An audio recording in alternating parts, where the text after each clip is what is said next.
Hola, ¿qué tal? ¿Cómo están? Bienvenidos a Proyecto Apocalipsis. Es un gusto poder saludarlos una nueva semana para seguir estudiando juntos la palabra de Dios en este recorrido apasionante que hemos comenzado hace ya unos 6 meses aproximadamente, y hoy estamos en el capítulo 38 del libro de Génesis. Capítulo que lo vamos a estudiar junto con el 39, ¿no? Para poder hacer un mejor estudio y una comparación, ya que el 38 es como ustedes recordarán la semana pasada, empezamos en el 37 con la historia de José, ¿no? En el 38 habla de su hermano Judá, y luego en el 39 sigue la historia de José. Entonces este capítulo 38 queda como en un paréntesis, ¿no? Como una historia que pareciera ser descolgada del hilo principal, ¿no? Que es la historia de José. Pero si la estudiamos junto con el capítulo 39, podemos comparar y podemos sacar alguna lección espiritual interesante para nuestra vida, ¿no? Que es el propósito fundamental de este espacio, ¿no? Recorrer la Biblia, que podamos estudiarla y que podamos sacar algunos conceptos que nos sirvan, que podamos aplicar a nuestra vida cotidiana. Génesis 38, entonces, versículo 1, dice: en ese tiempo Judá, que era uno de los hermanos, ¿no?, de José, específicamente el hermano que había sugerido que lo vendan a José, ¿no? Cuando lo habían tirado allí en el pozo porque lo odiaban a causa de sus sueños y lo envidiaban y demás, el plan de Judá fue venderlo, ¿no? Este Judá dejó a sus hermanos, dice el versículo 1, y se fue a vivir con un varón adulamita llamado Hira, con H. Allí Judá conoció a la hija de un cananeo llamado Súa, la tomó por esposa y se unió a ella, rompiendo con la costumbre, ¿no?, de los hijos de Dios, lo que Abraham había buscado para su hijo Isaac, lo que Isaac había buscado también para su hijo, que era que ellos pudieran encontrar una esposa dentro de su pueblo, ¿no? En este caso, Judá no cumple, ¿no?, con esto, sino que se une a una cananea. Unirse a una cananea significaba unirse a gente que no adoraba a Dios, ¿no? Y eso generalmente hemos visto ya en algunas historias pasadas, trae algunos inconvenientes luego, ¿no? Dice que la tomó por esposa, se unió a ella, quedó encinta, tuvo un hijo, ¿no?, un primer hijo al cual llamaron y luego tuvieron otro hijo, lo llamaron Onán, y el versículo 5 dice que tuvieron un tercer hijo y lo llamaron Sela. El versículo 6 dice que después Judá tomó esposa para su primogénito llamada Tamar, una mujer que va a tener un papel importante en este capítulo. ¿Por qué? Porque dice primogénito de Judá, versículo 7, fue malo a los ojos del Señor y el Señor le quitó la vida. Acá no dice o no detalla cuáles fueron los pecados de ¿no?, el primogénito de Judá. Pero evidentemente uno imagina que no debe haber sido poca cosa, ¿no? Debe haber sido una persona, es más, hay algunas versiones de la Biblia que así lo expresan, ¿no?, que en vez de decir hizo lo malo, lo definen como una persona perversa, ¿no?, a y tal habrá sido su pecado, ¿no?, y el enojo que produjo, que Dios dice le quitó la vida, ¿no? Hay pocos, no sé si habrá alguna historia más, pero si hay, se pueden contar con los dedos de la mano en toda la Biblia donde diga que Dios quita la vida, ¿no? Realmente el mal que practicaba este muchacho debe haber sido muy considerable, ¿no? Conforme a la costumbre de la época, al morir su hermano, el que le seguía, que en este caso era Onán, toma o tenía que tomar por esposa a Tamar y darle descendencia. Según las costumbres y las tradiciones de esa época, esa descendencia iba a ser considerada luego, más allá de que un eventual hijo iba a ser concebido, ¿no?, por este muchacho Onán y Tamar, ese hijo iba a ser considerado como si fuera hijo del difunto, ¿no?, como si fuera hijo del primogénito. Por eso Onán no quiso, ¿no?, o no quería darle descendencia, porque ese hijo, más allá de que naturalmente o biológicamente iba a ser hijo de él, según las costumbres de la época no iba a ser considerado un hijo de él, sino de su hermano difunto. Entonces él no quería darle descendiente, ¿no? Y allí, bueno, la Biblia detalla una práctica sexual, ¿no?, que tuvo este Onam, que tampoco agradó a Dios y a través de la cual él evitaba concebir un hijo, ¿no? De esa manera, el versículo 10 dice que esa práctica, ¿no?, también desagradó al Señor y también le quitó la vida, ¿no?, a este, el segundo ya esposo de Tamar. Entonces, en el versículo 11 dice que Judá le dijo a Tamar su nuera: quédate viuda en casa de tu padre hasta que crezca mi hijo Sela, ¿no?, que era el tercero y era el menor. Pasaron muchos días, Judá enviuda inclusive, pero Judá nunca volvió a llamar a Tamar, ¿no? Evidentemente tendría temor de perder también a su tercer hijo, ¿no? Después de lo que ya había pasado con los dos primeros, evidentemente tenía temor de dárselo a Tamar por esposo, ¿no? El versículo 15 dice que Judá, ¿no?, o mejor dicho un poco antes, ¿no?, si leemos en el versículo 14, donde está hablando de Tamar, dice que ella se quitó los vestidos de su viudez, se cubrió con un velo, se sentó a la puerta de las aguas que están junto al camino de Timat, porque veía que Sela, dice, había crecido y ella no era dada a él por esposa. O sea, Tamar estaba esperando que Judá cumpliera con la costumbre y que le diera a este tercer hijo, cosa que el patriarca no hacía, ¿no? El versículo 15 dice que la vio Judá y la tuvo por ramera porque ella había cubierto su rostro, es decir, no la reconoció, y se apartó del camino hacia ella y le propuso tener relaciones, ¿no? Así lisa y llanamente lo narra la escritura. Es lo que Judá le propone a Tamar, no sabiendo que era Tamar, ¿no? Ella en realidad estaba todo esto planificado, ¿no? Era una especie de trampa para ella poder procurarse esa descendencia, en este caso directamente de Judá, que le había sido negada, ¿no?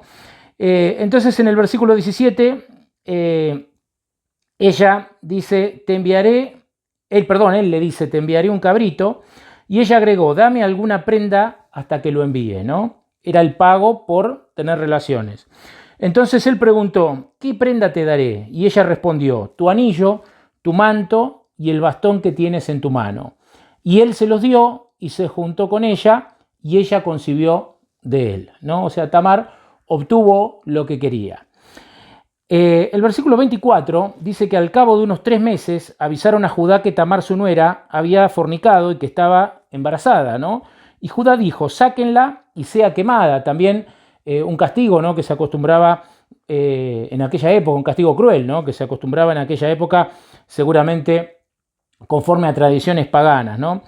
El versículo 26 dice que, el 25 dice que cuando la sacaban, ella envió a decir a su suegro, del dueño de estas cosas estoy embarazada, ¿no? Dice, mira de quién son el anillo, el manto y el bastón. Entonces Judá los reconoció y dijo, es más justa que yo, por cuanto no le di a Sela a mi hijo, y nunca más la conoció, ¿no? No tuvo más remedio que agachar la cabeza a Judá porque se dio cuenta que esas cosas que estaban en posesión de Tamar eran de él, ¿no? Y ahí se dio cuenta de cómo había sido engañado y ella había concebido de él y había obtenido lo que quería, ¿no? Y acá hacemos un punto, la historia de Judá, ¿no? Aquel hermano que sugirió vender a José. Pierde a un hijo, pierde a otro hijo, es engañado por su nuera, luego concibe de ella, toda una serie de situaciones que se van a dar en la vida de este patriarca. Digo, si nosotros cortáramos acá y tuviéramos que sacar alguna lección de este capítulo, podríamos buscar, sin lugar a dudas, tendríamos que pensar un poco más profundamente quizás que en lo que hemos visto hasta aquí para poder sacar alguna lección, pero seguramente alguna podríamos extraer, ¿no? Pero me pareció que lo ideal es poder comparar ahora con la historia que aparece en el capítulo 39, que es la historia de José, y que luego podamos ver el contraste, ¿no? Ante dos situaciones en algunos puntos parecidas, cómo actuó Judá y cómo actuó José. El capítulo 39 dice que José fue llevado a Egipto y lo compró Potifar, egipcio, oficial del faraón, capitán de la guardia, de mano de los ismaelitas lo habían traído. Pero el Señor estuvo con José y fue prosperado en todo lo que hacía. Y José vivió en casa de su señor el egipcio. Su amo vio que el Señor estaba con él y que todo lo que él hacía, el Señor lo prosperaba. Allí José halló gracia en sus ojos y le servía. Y Potifar lo nombró mayordomo de toda su casa y entregó en su poder todo lo que tenía. Y desde que le encargó su casa y todo lo que tenía, el Señor bendijo la casa del egipcio a causa de José. La bendición del Señor estuvo sobre todo lo que tenía, así en la casa como en el campo. Y Potifar dejó todo lo que tenía en manos de José y no se ocupaba de nada más que del pan que comía. Tremendo, ¿no? Cómo la bendición de Dios llega a la casa de este egipcio a partir de la integridad de José, ¿no? Este joven que ya desde niño, ¿no? Evidentemente era guiado en los caminos del Señor, a diferencia de sus hermanos, ¿no? Como vimos el capítulo pasado, y dice que Dios lo prosperaba en todo lo que hacía, ¿no? A tal punto que el egipcio se da cuenta, lo va ascendiendo, lo pone en un momento a cargo de toda su casa, y la casa de este egipcio era una de las más prósperas del país. Luego el versículo 6 sigue diciendo que José era de hermoso semblante y bella presencia. Después de esto, versículo 7, la esposa de su amo puso sus ojos en José y lo invitó justamente a tener intimidad con ella. El versículo 8 dice, pero él no quiso y le dijo a la esposa de su amo, mi señor no me pide cuenta de nada de lo que hay en la casa, me ha confiado todo lo que tiene. No hay otro mayor que yo en esta casa, y ninguna cosa me ha reservado sino a ti, por cuanto tú eres su esposa. ¿Cómo pues yo haría este grande mal y pecaría contra Dios? Hay que hacer un nuevo parate, ¿no? Acá en este versículo, para reflexionar en la respuesta de José, ¿no? Dice, primero su gratitud hacia su amo, ¿no? Dice, ¿cómo haría yo este grande mal? Él me ha confiado todo, me ha puesto al frente de todo. Y luego dice, ¿y cómo pecaría yo contra Jehová? ¿No? O sea, José se da cuenta que en caso de aceptar la invitación de esta mujer, no solamente él iba a estar pecando contra su amo, que había sido tan gentil con él y tanto le había confiado, sino que también estaría pecando contra Dios, ¿no? Y a veces cuando nosotros nos equivocamos, cuando cometemos errores, omitimos pensar en esto, ¿no? Quizás podemos llegar, en el mejor de los casos, a reflexionar en el mal que le podemos llegar a hacer a otra persona con un mal accionar, y a lo mejor eso nos refrena, ¿no? Muchas veces decir, no, ¿cómo voy a hacer esto si voy a perjudicar a este, voy a perjudicar a aquel? Pero pocas veces pensamos que también en ese accionar estamos deshonrando a Dios, ¿no? Por eso es muy valioso el pensamiento de José, ¿no? ¿Cómo haría yo este grande mal y pecaría, dice, contra Jehová? Dándose cuenta toda la implicancia que iba a tener si él actuaba, ¿no? de esa manera. El versículo 15, dice, pero ella hablaba a José cada día y él no consentía, ¿no? en estar con ella. El versículo 11 dice que un día José entró a la casa a cumplir su oficio, no había nadie, y ella lo tomó, ¿no? de la ropa, y dice la Biblia que José sale corriendo, no se va del lugar porque sabe lo que podía llegar a suceder, sale corriendo. Acá también hay una lección importante, ¿no? Cuando el pecado se nos acerca, ¿no? y nos toma, ¿cuál es el mejor consejo? Hacer lo que hizo José, ¿no? Salir corriendo. Si José se hubiera quedado unos segundos ahí, muy probablemente no podría haber resistido la tentación, ¿no? Pero José pudo resistir y vencer porque cuando la mujer se acerca, ¿no? y toma su ropa, dice que José huye, ¿no? Sale corriendo de ese lugar.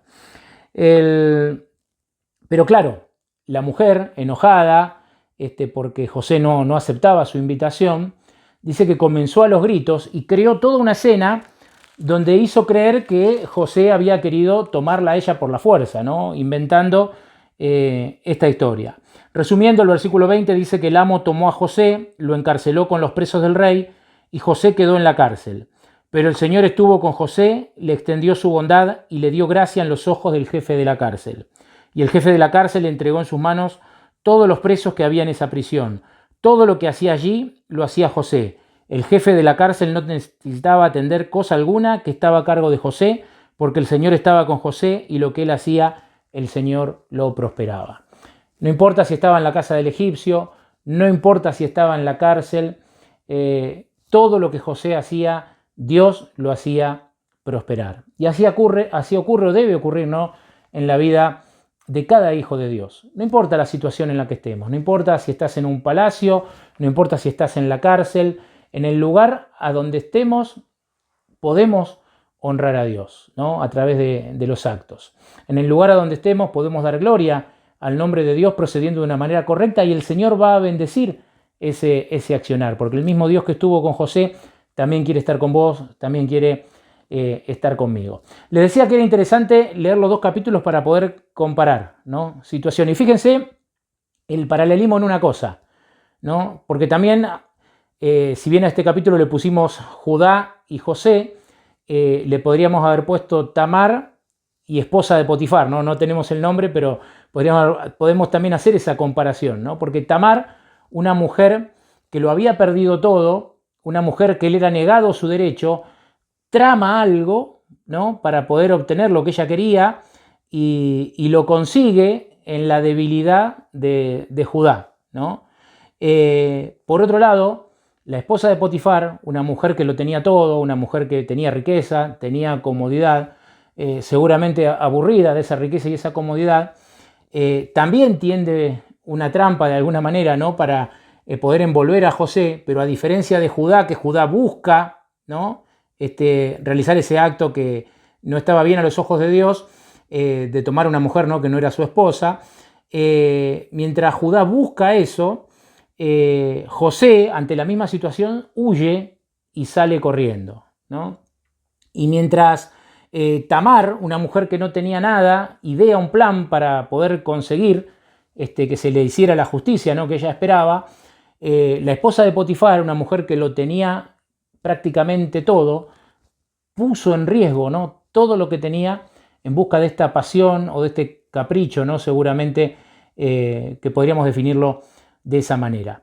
El tiempo no nos da como para seguir analizando, ¿no? Mucho más y contrastando estas 2 historias, pero yo le invito a que ustedes lo puedan hacer, ¿no? Porque tienen muchos puntos en común, ¿no? Y qué diferencia cómo actúa una persona cuando está en los caminos de Dios a cómo actúa una persona cuando no está en los caminos de Dios, ¿no? En el accionar de Judá y en el accionar de José, si hiciéramos el juego de las diferencias, encontraríamos muchas, ¿no? Sin dudas que encontraríamos muchas. Bueno, espero que esta lección les haya sido valiosa, que puedan también estudiarla con más profundidad en la semana y sacar quizás alguna otra lección espiritual que está escondida en estos pasajes, porque ese es el objetivo de la palabra de Dios, ¿no? Hablarnos a nosotros, enseñarnos y mostrarnos el camino correcto. Que Dios los bendiga, no se olviden de compartir el video, no se olviden de poder recomendar a algún amigo para que se suscriba y los esperamos entonces la próxima semana con un nuevo y apasionante capítulo de las Escrituras. Que Dios los bendiga.